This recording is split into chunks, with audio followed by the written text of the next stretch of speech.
kerajaan sorga. Kami mengucap syukur buat berkat dan penyertaan Tuhan dalam hidup kami. Saat ini ya Tuhan, kami akan bersama-sama belajar. Tuhan yang kiranya tolong kami supaya kami boleh mengerti apa yang kami pelajari saat ini. Ampuni salah dan dosa kami ya Tuhan. Ini doa kami sudah berdoa. Amin. Nah, sebelumnya Ibu mau bertanya dulu ya kepada kalian, bagaimana dengan tugas-tugas pertemuan yang lalu? Kalian sudah mengerjakannya dengan baik? Oke, Ibu berharap kalian boleh mengerti setiap tugas yang diberikan. Kalau kalian tidak mengerti, silakan boleh chat di Ibu ya. Ibu akan menjelaskan lebih detail lagi. Nah, saat ini kita akan bersama-sama memasuki materi yang berikutnya. Mari menyiapkan buku tulisnya dan buku cetaknya. Silakan membuka buku cetak halaman 7. Oke, sudah? Nah, kita akan bersama-sama membahas struktur tingkat organisasi kehidupan pada makhluk hidup. Nah, untuk lebih jelasnya, mari memperhatikan video pembelajaran berikut ini. Terima kasih anak-anak. Untuk video pembelajaran ini kita akan bersama-sama membahas ruang lingkup biologi. Ini adalah materi pertama di bab pertama. Nah, pada kesempatan ini kalian sudah mengerjakan tugas cabang-cabang ilmu biologi kan? Nah, saat ini pada pertemuan ini kita akan sama-sama mencapai tujuan pembelajaran. Kita akan sama-sama melihat bagaimana biologi itu, pengertian biologi itu, apa manfaatnya kita belajar biologi, dan kita akan sama-sama melihat bagaimana prinsip kerja biologi dalam metode kerja ilmiah. Setelah itu kita akan masuk ke dalam keselamatan kerja. Oke? Jadi itu adalah tujuan pembelajaran kita. Ibu berharap kalian boleh mengerti apa yang dimaksud dengan ruang lingkup biologi, kemudian metode kerja ilmiah, dan keselamatan kerja. Oke, sama-sama mari menyaksikan. Oke, apa itu biologi? Nah, biologi itu diambil dari kata bio dan logos. Bios itu berarti life atau kehidupan, logos itu berarti pengetahuan, ilmu. Sehingga biologi itu adalah ilmu yang mempelajari atau mengkaji tentang makhluk hidup serta kehidupan yang berkaitan dengan makhluk hidup tersebut. Oke, kalian boleh mencatat bagian ini ya, pindahkan ke buku catatannya. Oke, kenapa kita harus belajar biologi? Nah, kalian sudah mengumumkakan pendapat kalian di tugas sebelumnya kan? Kenapa harus belajar biologi?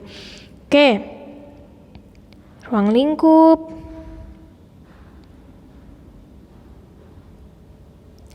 Oke, kita lewati. Oke, tingkat organisasi kehidupan. Nah, ini adalah tingkat organisasi sebuah kehidupan. Jadi dia dimulai dari mana? Molekul. Molekul itu bagian yang kecil di dalam kehidupan. Kemudian molekul akan membentuk sel. Sel itu apa? Silakan melihat buku cetaknya, sama-sama kita akan mengetahui pengertian sel.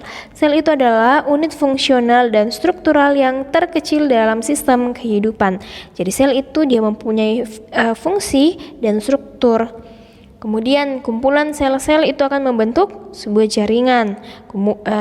Kumpulan jaringan akan membentuk organ. Banyak-banyak organ akan membentuk sebuah sistem yang disebut dengan sistem organ. Nah, keseluruhan sistem organ itu akan membentuk sebuah individu atau suatu spesies.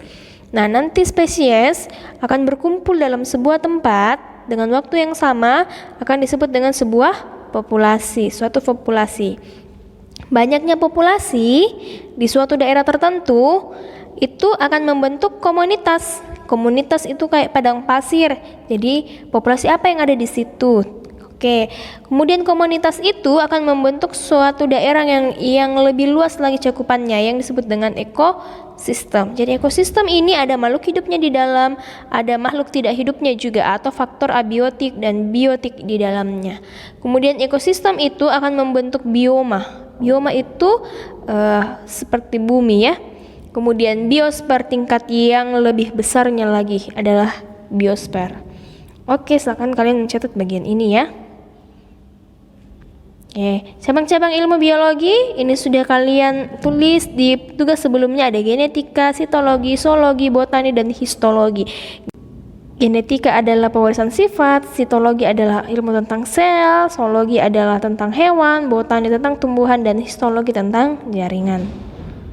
Oke, ini merupakan salah satu contoh cabang ilmu biologi ya. Kita sudah bahas, kalian sudah tahu. Oke, ini karir-karir dalam ilmu biologi. Kalau seorang biologi itu bisanya jadi apa ya? Nah, ini semua. Manfaat, oke, sudah ya. Kalian sudah jelaskan ini di tugas sebelumnya. Oke, kita lanjut. Oke, nah bagian yang berikutnya adalah metode ilmiah. Metode ilmiah ini dia yang pertama menemukan sebuah gejala biologi. Kemudian dia merumuskan sebuah masalah. Merumuskan masalah itu membuat kalimat pertanyaan. Misalnya, adakah pengaruh antara pertumbuhan kacang hijau dengan intensitas cahaya? Itu salah satu contohnya ya. Kemudian dia harus mengumpulkan data.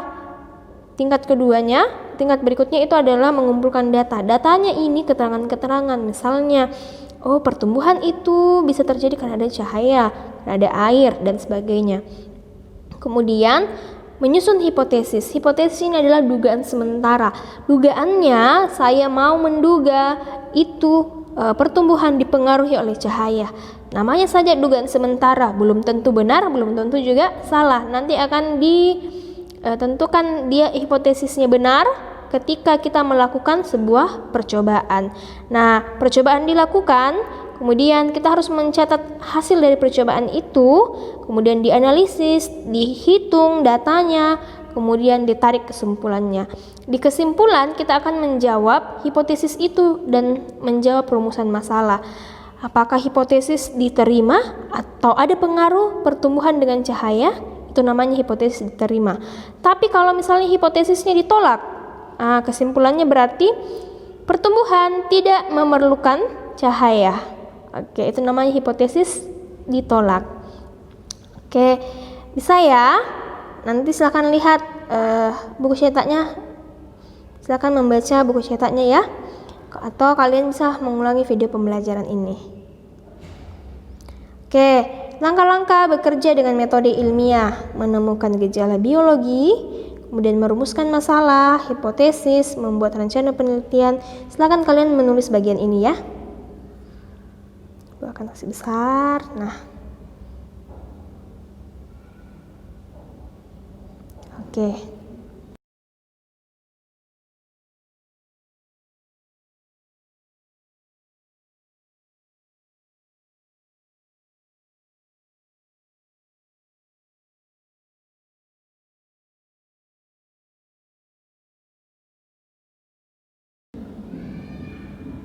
Oke, yang berikutnya kita masuk ke dalam keselamatan kerja di laboratorium.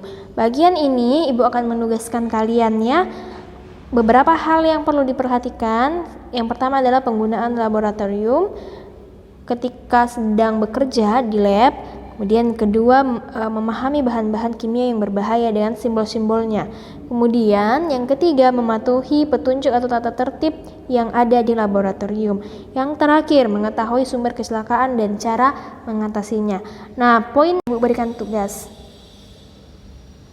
Oke, sampai bertemu di pembelajaran yang berikutnya. Terima kasih.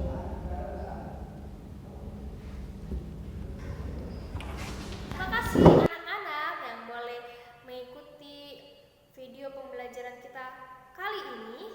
Nah, pertemuan yang ketiga, kita sudah sama-sama menyaksikan apa itu tingkatan kehidupan pada makhluk hidup.